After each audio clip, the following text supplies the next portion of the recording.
c'est Victor Dixon pour le Point Pop sur Phobos. Alors Phobos, c'est l'histoire de la conquête spatiale, la conquête de Mars, mais qui se passe d'une manière un peu particulière à travers un programme de télé-réalité. Alors dans le tome 1, on va suivre six jeunes femmes et 6 jeunes hommes qui sont sélectionnés parmi tous les pays du monde pour partir à la conquête de Mars à bord d'un vaisseau spatial. Ils vont avoir 6 mois à bord du vaisseau lors du voyage entre la Terre et Mars pour faire connaissance lors de séances de speed dating de 6 minutes chaque semaine, de manière à former des couples qui, une fois arrivés sur la planète Mars, devront procréer pour créer la première colonie humaine sur Mars. Les passagers sont connectés en permanence à la Terre par l'intermédiaire d'écrans, de réseaux sociaux.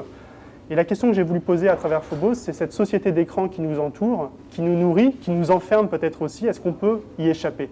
C'est une idée tout à fait plausible et qui a même déjà été explorée, à vrai dire. Il y a un projet qui s'appelle Mars One, qui envisage justement d'utiliser le spectacle, d'utiliser la télé-réalité pour financer un voyage vers la planète Mars. Il y a un appel à candidature qui a été lancé à travers le monde et 200 000 candidats ont répondu présents.